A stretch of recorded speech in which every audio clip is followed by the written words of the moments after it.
Hello সুপ্রিয় একাদশ শ্রেণীর শিক্ষার্থীবৃন্দ, কেমন আছো তোমরা? নিশ্চয়ই সকলে ভালো আছো। আলহামদুলিল্লাহ, আমিও ভালো আছি।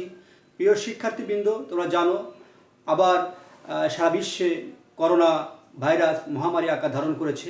তো এই অবস্থায় আমরা সকলে যেন সুস্থভাবে চলতে পারি এবং সুস্থ থাকার জন্য যে প্রতিরোধমূলক ব্যবস্থাগুলো রয়েছে, বিশেষ করে মাস্ক, হ্যান্ড স্যানিটাইজার, এই বিষয়গুলোর ব্যাপারে আমরা যেন সকলে সতর্কতার সাথে এগুলো ব্যবহার করে চলি। তোমরা সকলেই সেভাবে চলবে এবং এই প্রচণ্ড ঠান্ডার মধ্যে যেন সকলেই আমরা সুস্থ থাকতে পারি, এজন্য আমরা সকলে মন থেকে আল্লাহ পাকের কাছে প্রার্থনা করব। তো প্রিয় শিক্ষার্থীবৃন্দ, আসো আজকে আমরা আরেকটি নতুন লেকচার নিয়ে তোমাদের সঙ্গে আলোচনা করব। আজকে আমাদের লেকচার নাম্বার 16। প্রিয় শিক্ষার্থীবৃন্দ, তোমরা জানো যে উৎপাদন উপকরণের 4টি উপাদান, আমরা অলরেডি 2টি উপাদান তোমাদেরকে লেকচার শেষ করে ফেলেছি। আজকে আমরা তৃতীয় যে উপাদানটি অর্থাৎ মূলধন, ক্যাপিটাল, এই উপাদানটি নিয়ে আমরা আলোচনা করব।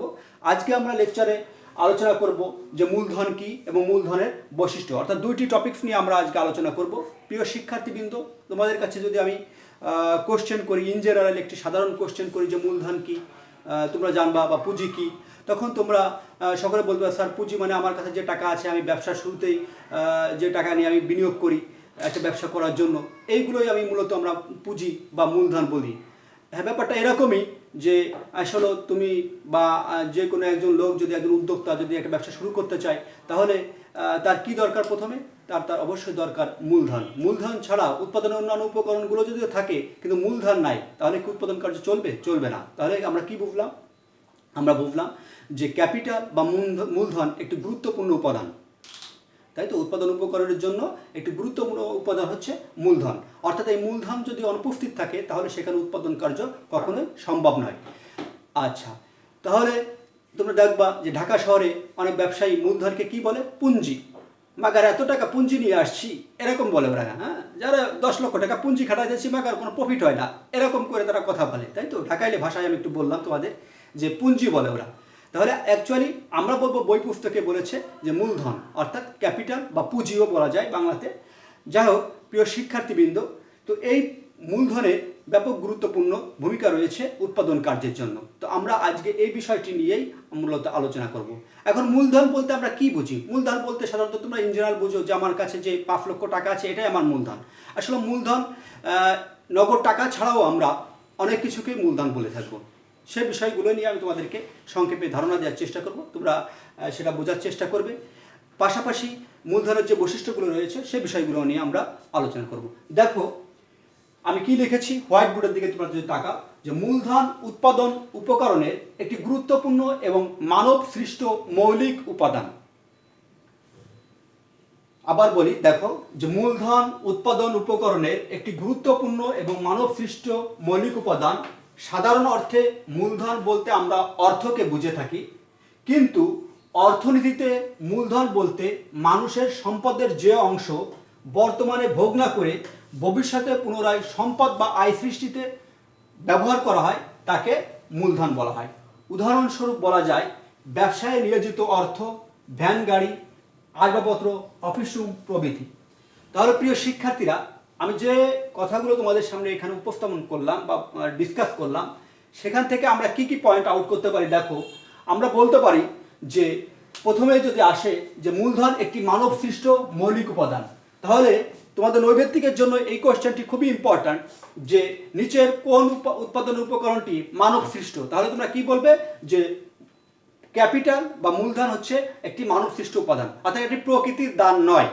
ভূমি যেমন প্রকৃতির দান, মূলধন কিন্তু প্রকৃতির দান নয়, এটা মানব সৃষ্ট উপাদান। অর্থাৎ মানুষ তার সঞ্চয় থেকে কি করে আস্তে আস্তে একটা তোমার আয়ের থেকে একটা জিনিস, একটা টাকা সে আস্তে আস্তে কি করে সঞ্চয় করে সেখান থেকে একটা মূলধন ক্রিয়েট করে। সেই মূলধনটাকেই আমরা বলছি, এই জন্য এটাকে মানব সৃষ্ট একটি মৌলিক উপাদান। আচ্ছা, সাধারণ অর্থে মূলধন বলতে আমরা কি বুঝি? অর্থকে বুঝি। এই যে স্বাভাবিকভাবে তুমি যদি একজন লোককে জিজ্ঞাসা করো যে মূলধন কত টাকা আছে তোমার, বা মূলধন কি তোমার, ব্যবসায় তুমি যে ব্যবসা করছো তোমার মূলধন কি, তখন সে বলবে আমার মূলধন 5 লক্ষ টাকা। কিন্তু সে যে ব্যবসার জন্য একটা গাড়ি কিনেছে, তার একটা যন্ত্রপাতি ক্রয় করা লেগেছে, তার আসবাবপত্র ক্রয় করেছে, সে এগুলোকে মূলধন হিসেবে গণ্য করছে না। কিন্তু অ্যাকাউন্টিংয়ের ভাষায় যদি তুমি বলো, তোমরা যখন অ্যাকাউন্টিংয়ের অঙ্ক করবে যে ব্যবসার শুরুতে জনাব আসাদ নগদ 5 লক্ষ টাকা, 10 লক্ষ টাকার আসবাবপত্র, 2 লক্ষ টাকার একটা গাড়ি নিয়ে ব্যবসা শুরু করলেন, তাহলে তুমি এই ধরনের লেনদেনগুলো তুমি যখন জাবেদায় রূপান্তর করো তখন তুমি কি লিখো? তখন আমরা সবগুলোকে ডেবিট করে মূলধনকে কি করি? ক্রেডিট করি। তাহলে আমরা বুঝলাম যে সমস্ত বিষয়গুলোই আমাদের কি আসবে, যে আমাদের সবগুলোই মূলধন হিসেবে আমরা ট্রিট করবো বা ব্যবহার করবো বা আমরা বুঝে থাকবো। তাহলে এখানে আমরা বলছি যে সাধারণ অর্থে এতটুকু আমরা বলতে পারি যে মূলধন বলতে আমরা অর্থকেই মেনশন করি বা বুঝে থাকি, কিন্তু আমরা সাধারণ অর্থে তো আমরা বইতে লিখতে পারবো না বা আমাদের ডেফিনেশনে লিখতে পারবো না। সেখানে আমাদের কি লিখতে হবে, যে অর্থনীতিতে মূলধন বলতে আমরা কি বুঝি? যে অর্থনীতিতে মূলধন বলছে মানুষের সম্পদের যে অংশ বর্তমানে ভোগ না করে ভবিষ্যতে পুনরায় সম্পদ বা আয় সৃষ্টিতে ব্যবহার করায় সেটা হচ্ছে মূলধন। ধরো সাপোজ আমি এখন একটা চাকরি করছি, আমি পরিকল্পনা করলাম আমি একটা ওষুধ ব্যবসা বা ফার্মেসি একটা দিব। তো আমি আমার ইনকাম, আমি যে বেতন পাই, বেতন থেকে আমি একটা সার্টেন অ্যামাউন্ট আমি আস্তে আস্তে কি করলাম, এটা সঞ্চয় করলাম। আমি এখন এই বর্তমানে ভোগ করছি না, ভোগ না করে আমি এটা ভবিষ্যতে রেখে দিয়ে এটাকে সঞ্চয় সৃষ্টি করলাম। এই সঞ্চয় থেকে আমি দেখলাম 5 বছর পরে যে আমার একটা অ্যামাউন্ট দাঁড় করলো, 2 লক্ষ টাকা বা 3 লক্ষ টাকা আমার একটা অ্যামাউন্ট হলো। তখন আমি ওই টাকাটাকে কি করতে পারি, পুনরায় আমি বলছি যে ভবিষ্যতে পুনরায় সম্পদ বা আয় সৃষ্টিতে ব্যবহার করতে পারি, অর্থাৎ আমি আর একটি ব্যবসা বা আমি আর একটি কাজে লাগাতে পারি। সেই কাজে যখন আমি লাগাবো এবং সেটা যখন আমার আরেকটি আয় সৃষ্টিতে কাজ করতে পারবে, তখন সেটাকে আমি কি বলতে পারবো, মূলধন বলতে পারবো। কিসের ভাষায়? অর্থনীতির ভাষায়। ক্লিয়ার? আচ্ছা, উদাহরণস্বরূপ বলা যায় ব্যবসায় নিয়োজিত অর্থ, ভ্যান গাড়ি, আসবাবপত্র, অফিস রুম প্রভৃতি। ঠিক আছে, এখন ব্যক্তিগত যদি কোনো ব্যবহারের উদ্দেশ্যে তুমি কোনো কিছু সম্পদ ক্রয় করো বা সম্পদ মধ্যে থাকে, সেগুলো আসলে বেসিক্যালি তোমার এটাকে মূলধন হিসেবে ট্রিট করা যাবে না। মূলধন হিসেবে ট্রিট করবো কোনগুলোকে, যেগুলো ব্যবসায় আসবে। তাই তো কি বলতে পারি, ব্যবসায় নিয়োজিত অর্থ, তোমার 2 লক্ষ টাকা আছে, এটা আসবে। ভ্যান গাড়ি কিনেছো, ভ্যান গাড়িটাও তোমার মূলধন হিসেবে আসবে। আসবাবপত্র কিনেছো, অফিস রুমটা তুমি করছো, এখানে সমস্ত কিছুই হচ্ছে তোমার কি, ক্যাপিটাল বা মূলধন। তাহলে আশা করি যে মূলধনের যে ডেফিনেশন তোমরা বুঝতে পেরেছো, যে এখানে তোমরা প্রথম যখন মূলধন কাকে বলে এতটুকু যদি 1 মার্কের সৃজনশীল কোশ্চেন আসে, তখন তোমরা এখান থেকে এই পর্যন্ত অ্যান্সারটা দিলেই তোমাদের জন্য কমপ্লিট হয়ে যাবে। যদি পরীক্ষায় আসে মূলধন কি বা মূলধনের গুরুত্ব কি আলোচনা করো বা ব্যাখ্যা করো, 2 মার্কের কোশ্চেন অনুধাবনমূলক যদি আসে, তখন তোমরা পুরা এখান থেকে শুরু করে এই এক্সাম্পল সহ তোমাদেরকে ধারণা দিয়ে বুঝিয়ে দিতে হবে, তাহলে তোমরা পুরো নাম্বারটা এখান থেকে ক্যারি করতে পারবে। এখন আসো যে উপরোক্ত আলোচনা সংজ্ঞাগুলো যদি আমরা বিশ্লেষণ করি, তাহলে মূলধনের কতিপয় বৈশিষ্ট্য আমরা দেখতে পাই। কি কি বৈশিষ্ট্য? 1 নম্বর বৈশিষ্ট্য লিখেছি যে মূলধন উৎপাদনশীল। 2 নম্বর হচ্ছে অতীত শ্রমের ফল। 3 নম্বর হচ্ছে মূলধন অস্থায়ী। 4 নম্বর মূলধনের উৎপাদন খরচ রয়েছে। 5 নম্বর উৎপাদন বেড়ে যাওয়া। 6 নম্বর সঞ্চয় থেকে সৃষ্ট। এরপর আছে মূলধন নিষ্ক্রিয় উপাদান, মূলধন সৃষ্টির উপায়, মূলধন ভবিষ্যৎ আয়ের উৎস। প্রিয় শিক্ষার্থীরা, তোমাদের যে বই আমি রেফার করেছি, সেই বইয়ে তোমরা পেজ নাম্বার 85 নাম্বার পেজে যদি তোমরা লক্ষ্য করো, এই ক্যারেক্টারিস্টিক বা বৈশিষ্ট্যগুলো সেখানে দেওয়া আছে এবং এখানে আলোচনাও করা আছে। তো তোমাদের সুবিধার্থে আমি একটু বুঝিয়ে দেওয়ার জন্য সংক্ষেপে তোমাদের আমি এই বৈশিষ্ট্যগুলো একটু আলোচনা করছি, তোমরা খেয়াল করো। আচ্ছা, প্রথম কি বলছে, যে মূলধন উৎপাদনশীল, অর্থাৎ মূলধন সরাসরি উৎপাদন কাজে সহায়তা করে থাকে। যেমন যন্ত্রপাতি, কাঁচামাল প্রভৃতি তুমি ক্রয় করবে, এজন্য তোমার কি দরকার?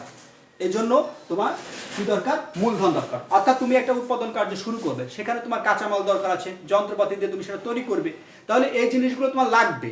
এই লাগার জন্য তুমি যদি ভূমি তোমার এখানে কোনো কাজে আসবে না, শ্রমও তোমার কাজে আসবে না, সংগঠনও তোমার কাজে আসবে না। এখানে তোমার একমাত্র প্রয়োজন কোন উপাদানটি? এখানে তোমার প্রয়োজন হবে মূলধন উপাদানটি। এই জন্যই মূলধন কি করে? উৎপাদনশীলতা বাড়াতে বা উৎপাদনশীল করতে, একটা কারখানাকে উৎপাদনশীল করতে বা তোমার কার্যক্রম পরিচালনা করতে বা চালাতে সহায়তা করে থাকে কে? মূলধন। এই জন্য বলা হচ্ছে মূলধন একটা উৎপাদনশীল। এখানে কি লিখেছে বলো, যে মূলধন উৎপাদন কাজে সরাসরি সাহায্য করে, যেমন যন্ত্রপাতি, কাঁচামাল প্রভৃতি মূলধন, এগুলো উৎপাদন প্রক্রিয়ায় ব্যবহৃত হয় এবং পণ্য উৎপাদন করে। উৎপাদিত পণ্য থেকে আয় হয়, এই অর্থ মূলধনকে উৎপাদনশীল বলা হয়। আচ্ছা, মূলধনের উৎপাদন ক্ষমতা জমি ও শ্রমের চেয়ে অনেক বেশি। তাহলে আমরা কি জানলাম, যে মূলধনের উৎপাদন ক্ষমতা জমি অর্থাৎ ভূমি এবং শ্রমের চেয়ে অনেক বেশি থাকে। আচ্ছা, এরপর আসো যে অতীত শ্রমের ফল। এটা অতীত শ্রমের ফল বলা হচ্ছে কেন মূলধনকে? দেখো, বলছে মূলধন মানুষের অতীত শ্রমের ফল, শ্রমের যে অংশ ভোগ না করে সঞ্চয় করে রাখা হয় তাই মূলধন হিসেবে পুনরায় উৎপাদন কার্যে বিনিয়োজিত করা হয়। অর্থাৎ ওই যে কথা বললাম, যে তুমি তোমার ইনকামের কিছু অংশ আস্তে আস্তে সেভিংস করছো, ওই সেভিংস বর্তমানে ভোগ না করে, ওই সঞ্চয়কৃত টাকাটা তুমি বর্তমানে ভোগ না করে ভবিষ্যতে পুনরায় একটা উৎপাদন কার্যে বা বিনিয়োগের কাজে ব্যবহার করবে, তখন এটাকে কি বলা হচ্ছে? এটাকে বলা হচ্ছে মূলধন, তাই তো? অর্থাৎ তোমার অতীত কাজের, অতীত শ্রমের ফল, তুমি অতীতে তুমি এটাকে সঞ্চয় করেছো, এখন তুমি এটাকে মূলধন হিসেবে কাজে লাগাতে পারছো। এই কারণে এটাকে কি বলছে? অতীত শ্রমের ফল। এরপরে আসো মূলধন অস্থায়ী। তোমরা জানো যে মূলধন যে সমস্ত তোমার সম্পদগুলো রয়েছে, এই যে অর্থ, ভ্যান গাড়ি, আসবাবপত্র, অভিসরণ, এগুলো কোনোগুলোই স্থায়ী না, এগুলো কি হয়? ক্ষয়প্রাপ্ত হয়। এই জন্য এটাকে কি বলা হচ্ছে? মূলধন একটি অস্থায়ী উপাদান। এই দেখো যে মূলধন চিরস্থায়ী নয়, মূলধন ক্রমাগত ব্যবহারের ফলে সেগুলো কি হয়? ক্ষয়প্রাপ্ত বা ধ্বংসপ্রাপ্ত হয় এবং অকেজ হয়ে পড়ে। যেমন দালান কোটা, যন্ত্রপাতি, কলকব্জা প্রভৃতি কি হয়? অবচয় হয়। তোমরা অঙ্ক পড়েছো যে যন্ত্রপাতির উপর অবচয় ধার্য করা হলো, দালান কোটার উপর অবচয় ধার্য করা হলো। তার মানে কি? তুমি শুরুতে কিনেছিলে 5 লক্ষ টাকা দিয়ে একটা যন্ত্রপাতি, 2 বছর ইউজ করার পরে তুমি করে 5 লক্ষ টাকা পাবে? পাবে না। ওটা ক্ষয়প্রাপ্ত হয়ে একটা অবচয় হয়েছে, হয়ে ওটার মূল্য এখন 2 লক্ষ টাকা এসেছে, অর্থাৎ যন্ত্রপাতি অবচয় হয়ে গেছে 3 লক্ষ টাকা। এটা তোমার জন্য একটা খরচ প্রতিষ্ঠানের জন্য। আচ্ছা, এরপর আসো মূলধনের উৎপাদন খরচ।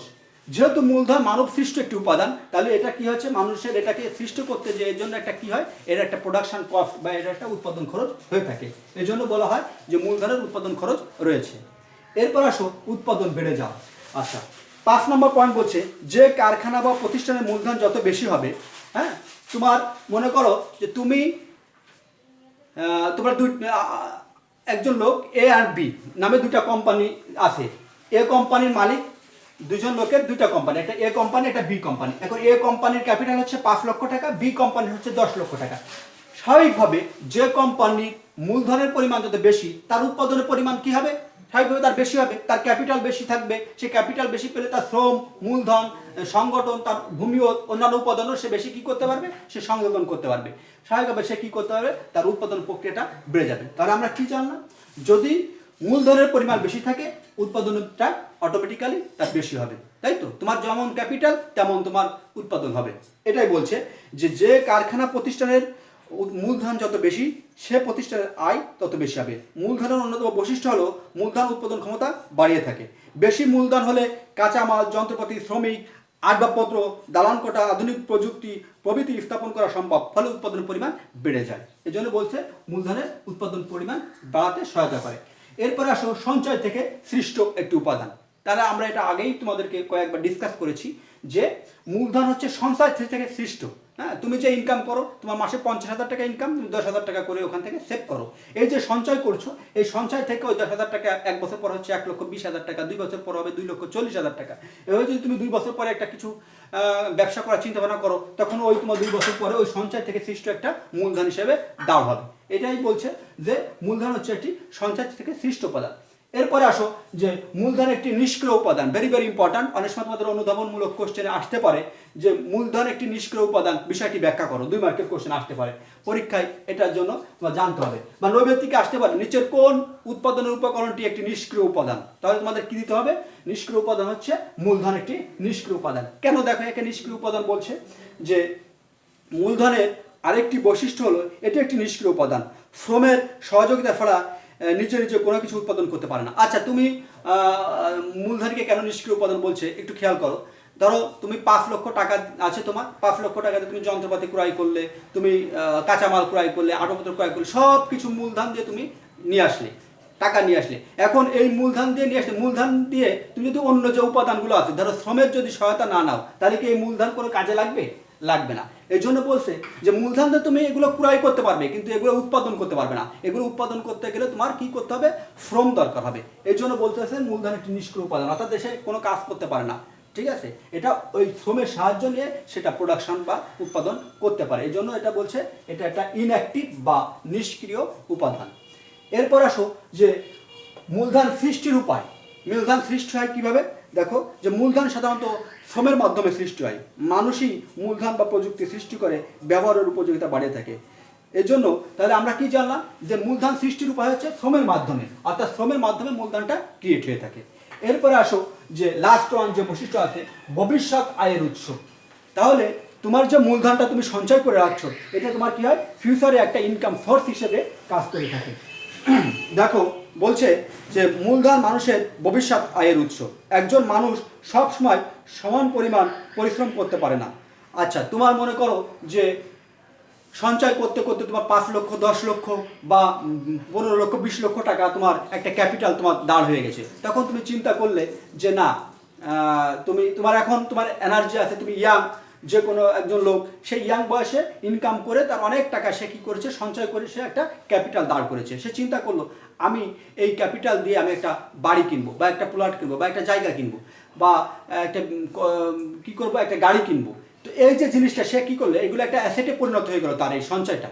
তখন কি করলো, সে বৃদ্ধ বয়সে যখন সে ইনকাম করতে পারবে না, যখন তার টাকা পয়সা নিয়ে টানাপোড়েন চলবে, তখন সে কী করতে পারবে, তার তার যে অ্যাসেটগুলো, ওই অ্যাসেটগুলো সে পুনরায় বিক্রি করার মাধ্যমে সে কিন্তু তার ভবিষ্যতের একটা আয়ের উৎস হিসেবে সেটাকে ব্যবহার করতে পারবে। এই জন্য বলছে মূলধন একটি ভবিষ্যৎ আয়ের উৎস।